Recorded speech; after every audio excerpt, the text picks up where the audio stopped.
Hi everybody. It's been a while since I have done this with you all, but today marks 5 years since the anniversary of the Flint water crisis.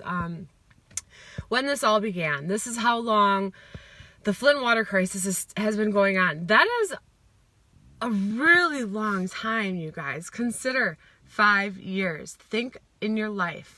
Try to find something monumental in your life that happened 5 years ago and put your finger on it and consider that length of time.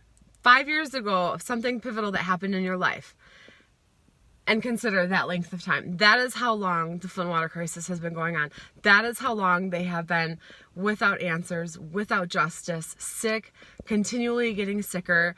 This political game and agenda is out of control.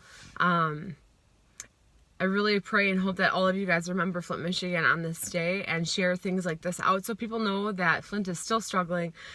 These cover-ups, you guys, in this city are so real. I just want to encourage everybody to be careful what you read about, be careful what you hear, and guard your mind, guard your heart, because as we know in Flint, Michigan, over these years, time and time again, that when they're doing things in the city, when they're being progressive, a lot of times it's a misguiding thing. So just be aware and be alert that there's potentially other things going on in the city. This is alarming because people are still continuously getting sick.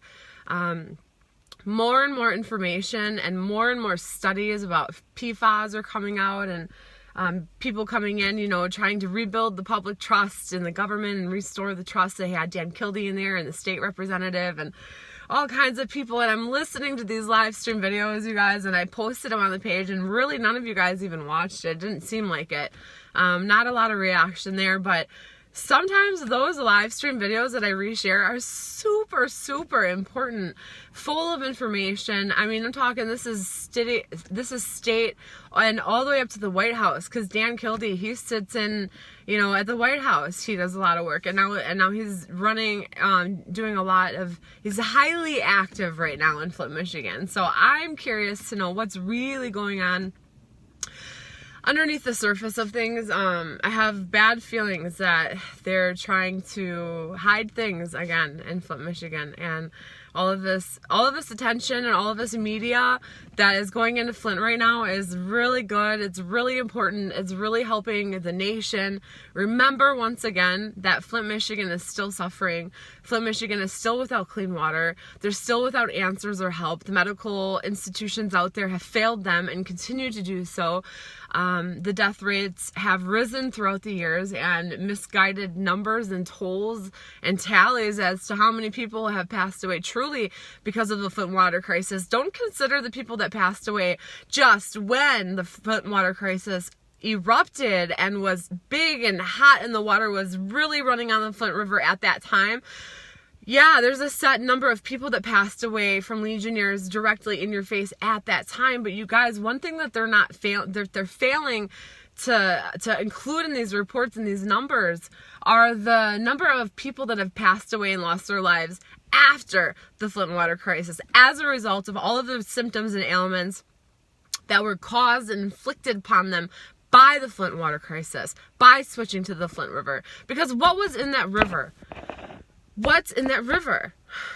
You guys, consider what Flint, Michigan is, So just everybody, please keep your eyes out on Flint, Michigan. Share this video out if you feel led to, or other articles about the Flint water crisis marking this 5-year anniversary today. I waited until everybody was home from work and probably read other things out there today. And it's important that you guys do read this stuff and take the truth from it, but there's always misguided information in just about every single article that I read. There's always, and a lot of you guys won't be able to put your finger on it and pinpoint it like I will, because I understand, you guys aren't as involved. You don't know necessarily who is who, and sometimes I'm still lost in trying to figure this out too. But you really got to try and pick and choose what's the truth there, and always be alert to potential other truths. And so I will try my best along the way to keep you guys updated the best that I can. But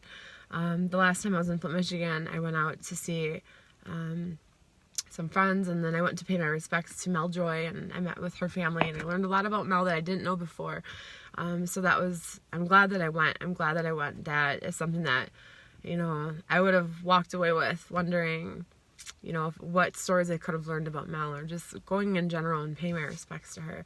She did a lot for Flint and a lot for people in general. So 5 years ago today, you guys, Flint, Michigan just began their first flight of struggle. 5 years ago today. And it's still continuing. The circus is still totally in the ring. Like, it never even slowed down at all. It just continues to progress into other things. It's like their master plan agenda keeps on getting derailed and set back, and they keep coming up with all this crazy nonsense. Like this article recently released that Flint is like one of the top 15th places in America to live.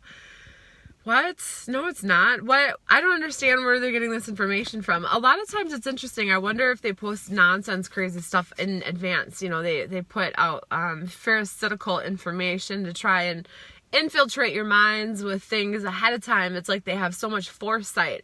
And actually, I have a point to make with that, is that a lot of their foresightedness is why they've been so successful in the downslot and their master plan in Flint, Michigan. As successful as they can be with having as many eyes on them as they do. I don't think that they meant to get caught. So by now, had they not had so many people like you keeping eyes on this Flint water crisis and what they've been doing, possibly they'd be a lot further advanced in their plan. But, there's people that are watching and keeping on top of them and asking questions, and the right questions, and reading the right reports, and saying and doing all of the right things that are putting pressure in the right places. And so sometimes you guys think that it's useless. Sometimes people don't understand the purpose of it all. But there are truths and facts out there that, when uncovered, do make people have to sit back and stop and reevaluate what direction they're going. So every step of the way, it's kind of like Chris just said, they are 50 steps ahead. That is what I'm getting at. You gotta, over time, you start to learn the language. Over time, you start to know their steps, what direction they're going, over time.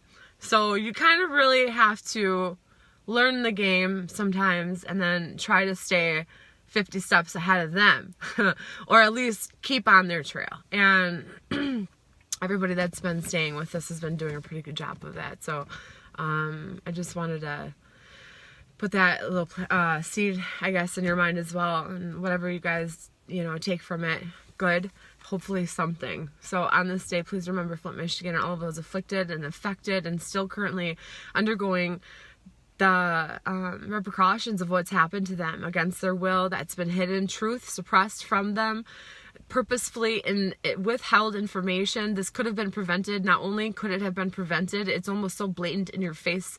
I can't believe it that we're still sitting here without justice. I can't believe it. This is not just a travesty. This is, what has been done to these people. But what could you do to change it? What could I do to know the information now that, people know now, use that information to change the direction of their decisions, that's how. There's a lot in the city that's still being uncovered and talked about and looked into by, I'm sure, them. A lot of documents were released to Congress, so I know that I've been reading a lot and keeping my eyes on that, and they're supposedly tearing that apart and working towards getting into the city to do more investigating. I don't know what this means, but I choose to cling to hope and believe that it's a good thing, that there's good coming to Flint, Michigan. So you're talking about the Racer Trust. Years ago, I feel like that forced some accountability in Art Woodson keeps asking relevant questions. Both of you are so valuable to our city. Thank you. Wow, Melissa, you're welcome. There's a lot of people that are working diligently and hard and have been, and this isn't like an everyday thing for me like it used to be, because remember what I said to you guys before, is that why do I continue? I won't change my voice or my pace and say new things, because the things that I've been saying up until this point, I'm starting to see. I can't even say that anymore.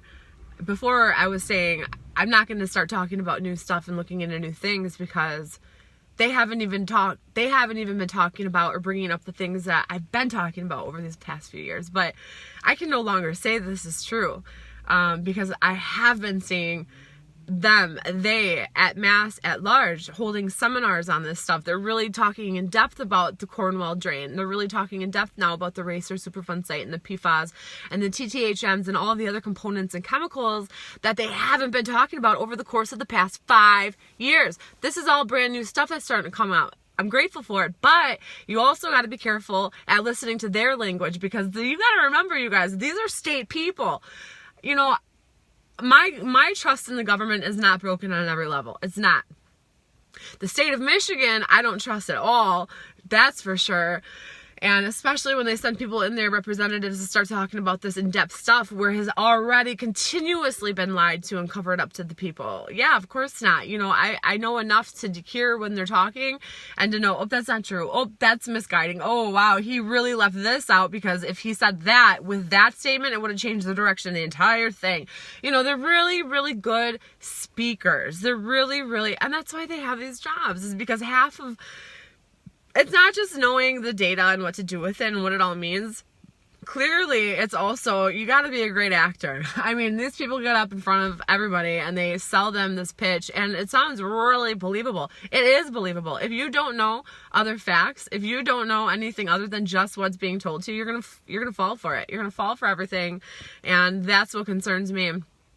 Is that there's a lot of people in the city that know better than to listen to this, you know, this stuff that they're feeding to them in these meetings, you know, half-truths and spun truths and their versions of the truth, and then also just blatant lies. But then there's other people in the city that don't, and, you know, they're compromised mentally and neurologically and physically and emotionally. They're just beat up and tired, and so they're looking for any glimmer of hope, and the state knows that, and they're pouncing on it, and they're feeding them stuff, and they're giving them more help, and it's a lot of, like, grooming. It's a lot of grooming. Look at how, you know, predators will, you know, think for a second, profiling here.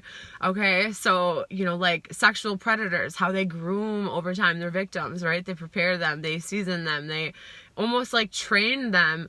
It's called grooming. It's a grooming process, and it applies not just in, you know, with sexual predators, also all across the board. These mastermind criminals in general, when you go in and you're withholding information or totally, like, understanding that there has been, like, a massive homicide committed on an entire city, and you're aware of this, and some of these truths are gonna mean you're gonna be in trouble. You're gonna be in big, big trouble. So those types of criminals is what I'm saying, is that they will, you know, also do that. So be alert, be alert, be alert, you guys, and thank you for listening to what I'm saying. I really hope that you guys go ahead and share this video out and let everybody know that the Flint water crisis is still continuing. Be careful what you read about. If you guys want truth, if you guys want answers, definitely, I will say, I will never steer you in the wrong direction. Sometimes I'm quiet about things because I might not know enough about it, and just, you know, things like that. So, God bless Flint, Michigan, and I really pray that, things start coming out into the open here soon. And 5 years is 5 years too long. It should be not even a thing off of our lips. Of course, I love the people I've met out there, and I'm happy for the experiences. Granted, I really truly do wish I never would have had to have any of them, because it's because of absolute travesty, and through death, pain, and forever afflicted ailments and illnesses, neurological damages on these people that I have gone and done. It's only because of that, and only through that. So that's bittersweet. You know, that's more bitter, very bitter. But the sweet part is waiting for God's miracles now. And, you know, I've been seeing some crazy stuff going on, so I can see that His hand is in it still, and I'm never gonna lose my faith in that. So God bless you guys, and I'm just gonna say this and say that, actually, just that. Thank you guys. I hope that you all are doing well. Thank you for listening, and God bless Flint forever and ever and ever. Amen. Bye.